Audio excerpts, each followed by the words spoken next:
Hello and welcome to my channel. It's Roisin Curie here with a video this time about painting outdoors in oil, something I've wanted to do for a very long time. So I guess I have wanted to paint in oil forever. Over the last, I suppose, 40 years, I've been to a zillion exhibitions where I'm just going, oh my God, I really, really want to paint in that way. I love watercolour. The fact that I can take my watercolours absolutely anywhere and scribble out whatever I need to scribble out wherever I am. Nevertheless, something bold, big and dramatic was my ambition for a long while. I even blew up some of my watercolour sketches onto giant canvases, like this one, which sits on my studio wall. So then when I saw that a workshop was coming up with an artist whose work I really, really admire, I thought, oh, that might work. And then when I saw that it was happening in the place right next door to where I grew up in Enniskerry, namely Paris Court Gardens, I thought, what's this now? And it just looked like all the stars were aligning, and I realised this was my chance. So I spent all of last week, 4 days, with the very wonderful Dave West, a fantastic artist and teacher. Oh, here's Ruben. I think all videos are made better by the addition of a little hairy white terrier. So Ruben's got to do his job for the moment. So I signed up for Dave's 4-day workshop in Paris Court Gardens, and off I trotted with my bits and pieces. Ruben's a little bit tired because we've been running around in the woods this morning, so he's really a little bit tired, which is why he's not objecting to being held, not for the moment anyway. And off I went, and what followed was the most blissful 4 days I can possibly imagine. I mean, there are holidays where you have a lovely time, and then there's a painting holiday under the tutelage of someone whom you really, really admire and really rate as an artist. Ruben's now kicking me. Why are you kicking me? Why are you kicking me? Don't kick me. Yeah, and so this video is about my 4 days there. The workshop took place in the magnificent Paris Court Gardens. So if you would like to see this fantastic garden, stay. If you want to see this magnificent garden, stay. Then you come to the right place. Stop wriggling. I had to remind myself of all the things that I teach my students, that Rome wasn't built in a day, takes a lot of time. And I do know what it feels like now to feel that sense of absolute, oh my God, I do not know what I'm doing. And if only it wasn't so hard. And if only I could make something that looked beautiful and all that stuff. So enjoy the video. I hope you really, really get something out of it, something of value. And we'll chat later. Welcome to Paris Court. I'm not going to be able to tell you anything about it. I'm going to have to mug up on that afterwards, I'm afraid. But isn't it just magnificent? There's the sugar loaf in the distance. My earliest memory is of shinning down the side of the mountain on my little 2-year-old rear and ripping my little 1970s tartan trousers. Into the walled garden.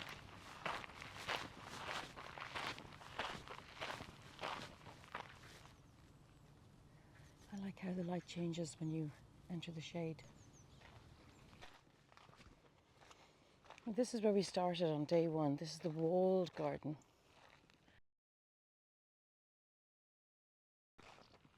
We gathered here on this bench.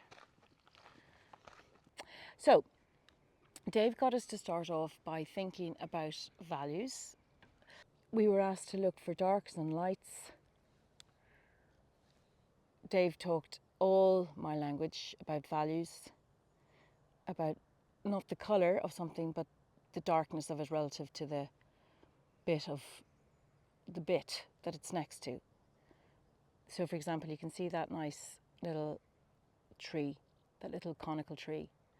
You can see how the middle bit of the tree is really dark and it's lit up around the outside by this rim of greeny gold or bright green, like a little halo. So this is where I painted my very first colour oil painting. Maybe it was a bit closer.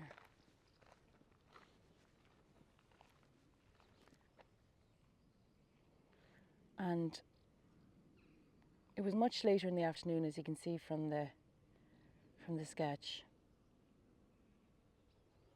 So the light was completely different. But there you go, that's plein air painting.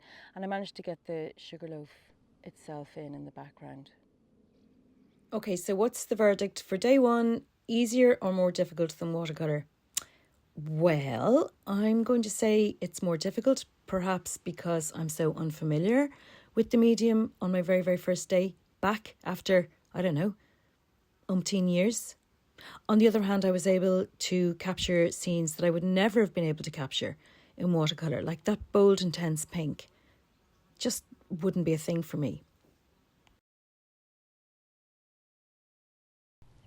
So it was an overcast day when we were here on our second day, but that was ideal because the colours were really, I don't know, they were just amazing, and the sky was just, I mean, I love it like that. When it's warm and overcast, it's just glorious. Dave had asked us to make sure that our canvas boards that we brought with us for the course had been pre-prepared with a dilute layer of acrylic in burnt umber. For the top half of the painting, I followed Dave's demo line by line, stroke for stroke, so that's why it came out pretty okay. Also, I'm very used to painting trees stacked up against each other like that. In the foreground, I just painted the nice smooth green lawn. I have to admit, I was very happy to get the statue in because I thought I wasn't going to be able to. But above all, the bit I like best is getting my teacher in. Now, it's perhaps not the best in terms of design because he's looking off to the right, but I was very happy to get my teacher into the frame. So anyway, that's what I did, and let's nip over to one of the other places that we stopped. So the verdict after day two on as to whether oil is getting easier or not, definitely. Dave had explained to us very carefully that you must put down all your darks, your values first, and then go to your midtones and then go to your lighter highlights. So following that pattern, it actually went okay for me. So it wasn't too bad. Definitely getting easier. Dave started off the third day just here, and he spoke about making a plein and making a composition. He spoke a lot about design and composition, and he thought about it a lot. I personally would have struggled, I think, to find a good composition here. And then after Dave's demo, I did consider using his exact composition. But then I thought, oh, come on, it doesn't matter if you mess up. Just be bold and do something completely different. Now, that was a mistake because I'm so new to this. I shouldn't have added the extra, let's say, element of composition. I should have just followed what Dave did and tried to handle my paints. But there you go, you live and learn. Now, Dave has very kindly allowed me to talk about his process, so that's what I'm about to do here. The first thing Dave did was plan the composition, what was going to be included, and he spent a good 10 minutes going around the garden and choosing what would make a really nice composition.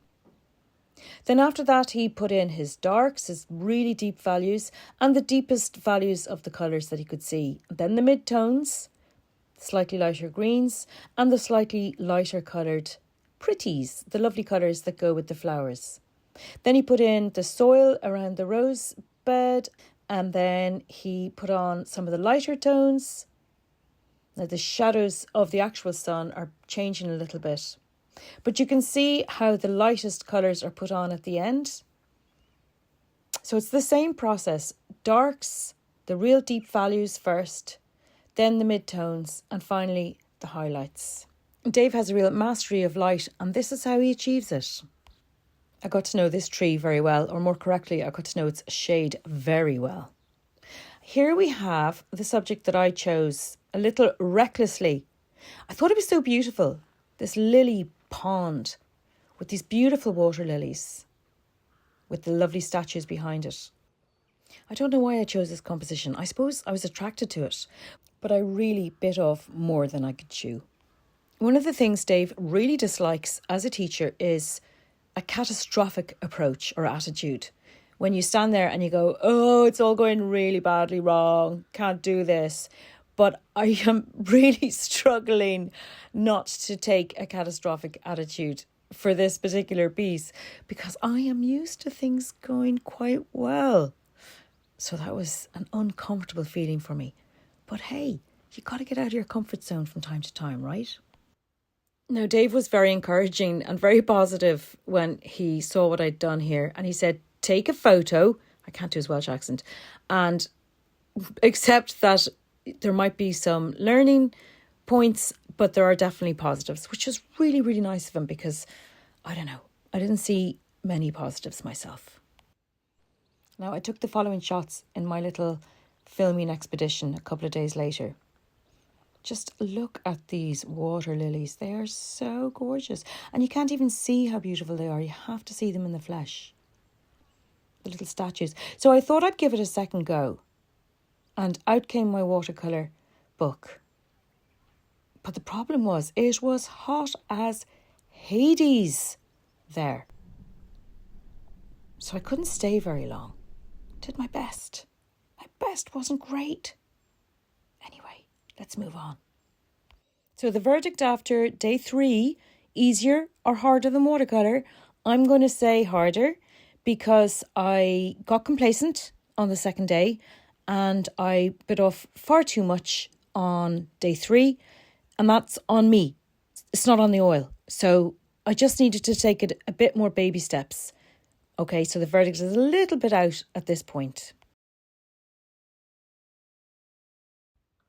So for this last demo, Dave decided he would paint the view of the house from beyond the bottom pond, a very dramatic and glorious pond, complete with boathouse. Okay, so this one is a series of very rapid shots of Dave's demo, and you can see the same process working again. He's putting down the darks in very thin layers. He's adding some brights just to give it context, I suppose. He's talking us through his design process, his thought process the whole way. From darks to mid-tones. Look at that beautiful green in the foreground with that glorious shadow. He's thought carefully about his design and he's putting on the pond there in the middle. Now, this piece took a little while, to my eye, to come together, but of course Dave knows exactly what he's doing, and by the end of it, he'd just done this beautiful piece. Look at that. Isn't that beautiful? The soft summer greens, really intense. Now, I had seen these gorgeous trees on a way down to the demo spot, and I thought to myself, I'm going to capture those trees. They reminded me a little bit of the trees you see in Tom Thompson's work, one of the group of 7 from Canada. And up I went, and this time I was taking no chances. I was going to follow the rules according to what Dave had been setting out for the previous few days. The only thing I did differently was change the position of the mountain. You couldn't see it through the trees where I was working, but I decided I didn't want to accept that. So I trotted up the path when I came to the end of my painting and I put the mountain in. Well, it didn't go very well, that last little bit. But never mind. At least painting the trees themselves didn't go too badly. And I figured I could work it out later on in the studio when things had dried. And I would like to do that, especially now that I've got little bits of footage showing me how the light falls. I think I can do it. I think I can. It's possible. It's not a given. See above, I'm very new to this. But I had a really lovely afternoon, all on my own there on the path. Well, lots of passers-by chatting, which I always love. And I think I regained a little bit of the confidence I'd lost the day before. And that's always a win. So after 4 days, back at oil, in the open air, what's my final verdict? Is oil easier or harder than watercolour? Do you know what? It's not really a relevant question. Oil has some things that are easier and some things that are harder. And likewise, watercolour has some aspects of it that are easier, some aspects that are more difficult. All I know is I can't wait to get back out and do something more. Can't wait. Oh well, I'll show you the bottom half if I must. So that's it. That's the end of the video. Hope you've enjoyed it. And I hope maybe I've inspired you to take the plunge and maybe take a class with someone whose work you really admire. And remember, you mustn't be afraid to look like a beginner. You really, really mustn't. I know what it's like to be on both sides of the equation. I know what it's like to be the one who knows what they're doing, and now I know what it's like to be the person who really hasn't a clue. And that's not the first time that's happened either. I don't like the feeling. It's called being out of your comfort zone for a reason. So, embrace the fear and just do it anyway. Isn't that what they say? So, thanks for watching, and I will see you next time. Happy sketching.